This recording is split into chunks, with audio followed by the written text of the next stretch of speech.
Ay, sa wakas naisipan din maglinis. Yung araw na day off na hindi ko na namalayan yung pagod dahil gusto ko ngang ayusin at dahil na naman ito ay nababawasan na naman ang buwan na ito.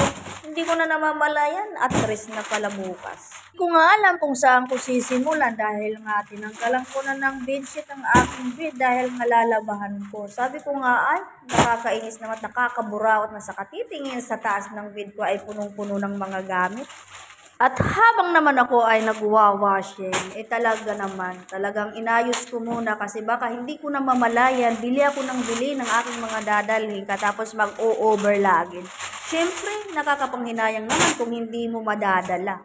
Kaya ito lang ang masasabi ko. Kaya shoutout para sa mga kapitbahay namin. Ay talaga naman ay wala ako talagang mabibitbit. Ito yung mga mabibitbit ko. Ito talagang gamit to sa bahay ko. Ito nga lang ang masasabi ko. Baka yung aalisan ko ay trabaho. Ang dadatnan ko naman ay trabaho na naman. Siyempre, excited na talaga ako malinisan at maayusan ang sarili kong bahay. Kaya ang mga mabibitbit ko na ito ay talagang gamit lang talaga sa bahay ko. Kung makakapagbigay naman, of course, tanggapin ng wala ng mga sabi-sabi. Dahil nga ito ay mas magpasalamat na lang kung ano ang binigay sa iyo ay malaking pagpasalamat mo dyan. Dahil nga nabigyan ka, nabiyayaan ka, di ba?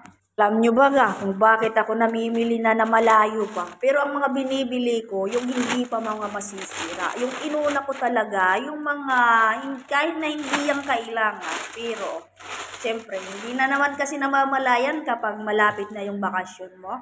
Ang hirap talaga magbitaw kasi dahil iisipin mo, ay, malaki ang bagay na madadala mong pera at igagastos mo para kapag umuwi ka, ay siyempre hindi naman nakakahiya dahil kapag may magsabi, oh, ano dyan, galing abroad yan, kailangan, alams na. Pero ako, iba. Kapag nauwi ako, ay talaga nag-i-stay talaga ako sa bahay lang kasi ang sinasabi ko naman, kung lalabas ako, baka makaapak ako ng kamatis, ay wala akong pambayad. Alam nyo naman, OFW lang ako. Hindi naman ako nagpupulot o hindi ko naman dinadampot ang pera dito sa ibang bansa. Siyempre, mahihiya ka kapag may mga kaibigan, kapag may makasalubong ka, nasasabihin, oy, nandito ka na pala. Bakit? Ano ba dyan? Ano bang mayroon?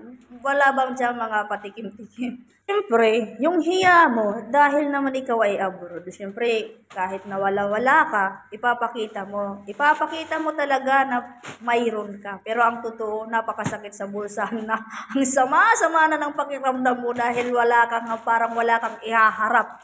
Parang pag nakatingin sila ay para kang matutunaw dahil wala kang maibibigay, di ba? Alam nyo, pagpasensyahan nyo na yung mga OFW na may mga hugot lines. Dahil nga ito naman, minsan kung hindi kayo maniniwala, pero ang iba, dinadaan na lang yan sa biro. Pero ang iba ay totoo naman talaga yun. Siyempre, yung ego ng OFW ay, hindi yan mga magpapatalo. Kami pa mga OFW, nasa amin na ang lahat. Kami na ang mga artista. Dahil nga ay kami ay magagaling magdrama na kahit walang-wala na. Abay, sasabihin pa, oo, sige, kuha ka lang dyan, mayroon yan.